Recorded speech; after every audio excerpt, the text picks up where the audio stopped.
pasca sarjana Ustaz. Ini ada mahasiswa pasca sarjana mengatakan terkait salah satu tokoh tafsir di Indonesia yang mana beranggapan jilbab itu tidak wajib. Bagaimana tanggapannya Kiai?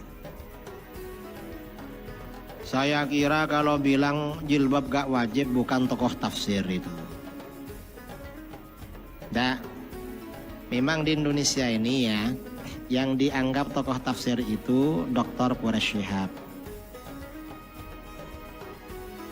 Yang saya amati dari buku-buku beliau, Tafsir Al-Misbah itu sumbernya 3 kitab.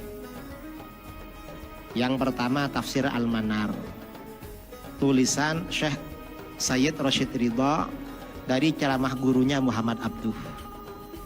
Di bagian awal saya perhatikan, kalau Rashid Ridha ini keliru, Dr. Quraish Shihab keliru juga.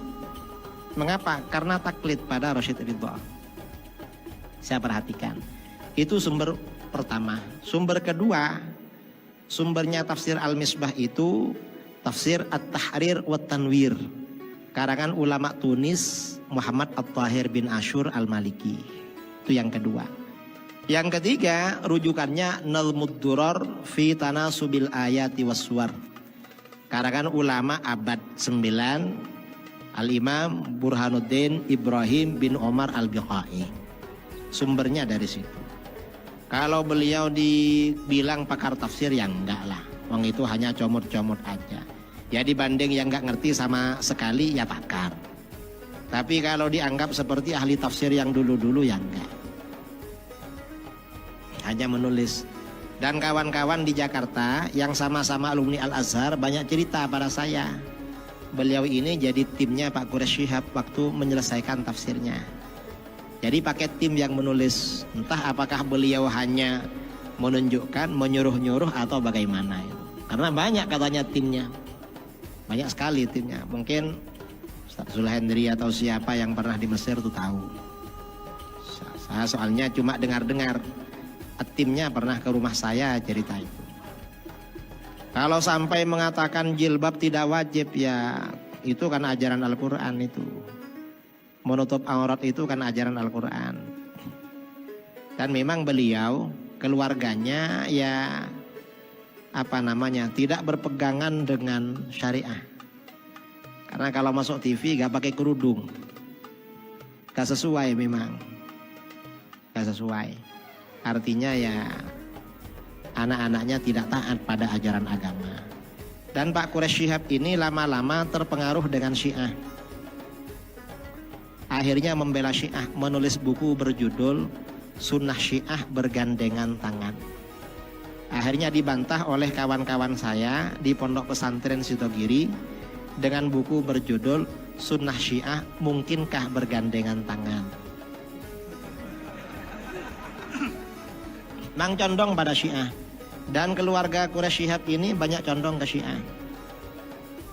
Mengapa condong ke Syiah? Ya mungkin dikasih fulus sama Syiah.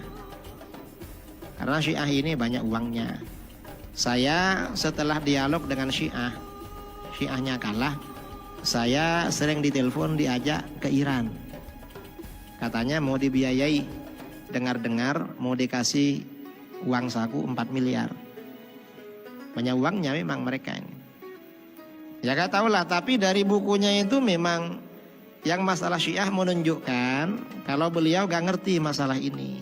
Ngertinya hanya tafsir. Kalau soal akidah, soal fikih, beliau gak ngerti sama sekali.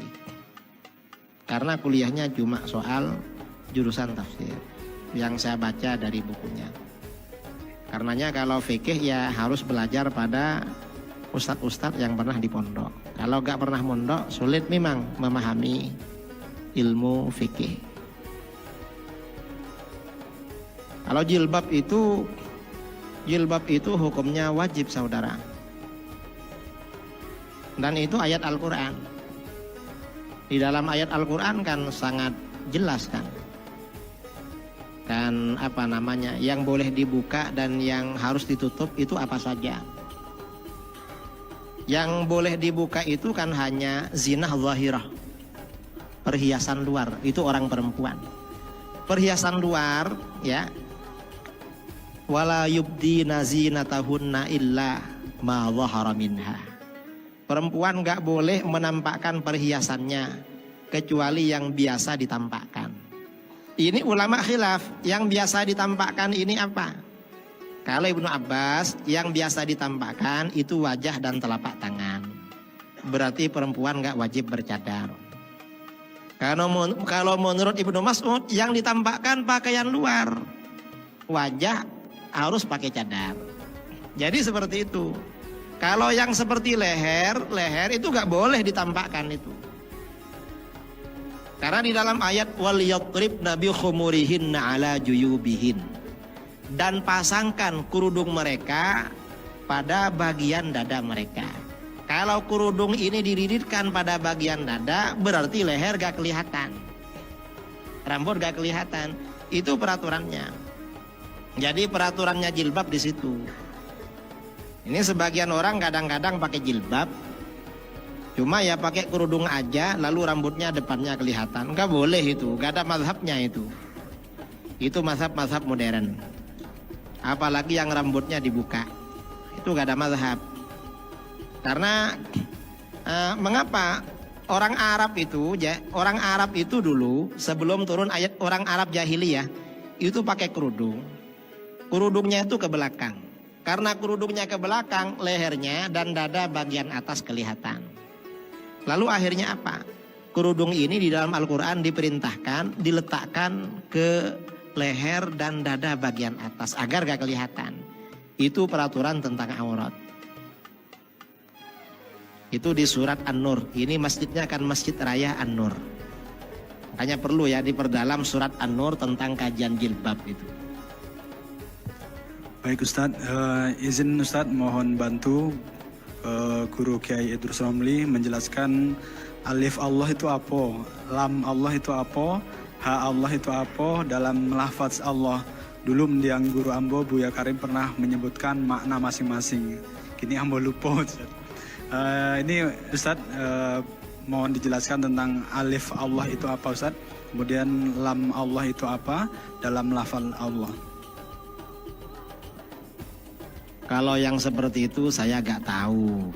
Karena itu kan biasanya ya ada kadang-kadang ulama menjelaskan seperti itu. Tetapi memang orang-orang seperti kita gak sampai seperti itu. Misalnya seperti di dalam kitab-kitab, semua kitab suci itu terhimpun di dalam kitab suci yang 4. Lalu kitab suci yang 4 terhimpun di dalam Al-Quran. Al-Quran isinya terhimpun di dalam surat Fatihah. Surat Fatihah terhimpun di dalam basmalah, dan itu ada di titik ba-nya. Di kitab ada begitu. Ya kita ya gak ngerti ya, cuma ikut-ikutan aja, termasuk yang ditanyakan itu. Yang jelas Allah itu alamun lidzatil wajibil wujud. Allah itu adalah nama bagi zat yang wajib adanya. Itu aja sudah. Kalau lebih dari itu ya itu memperdalam sendiri mestinya. Atau ya pakai ilmu yang lebih dalam lagi. Gak bisa diterangkan seperti ini. Karena yang menerangkan gak bisa juga itu. Baik Kiai, pertanyaan selanjutnya, bagaimana pendapat Kiai tentang Habib tapi Syiah?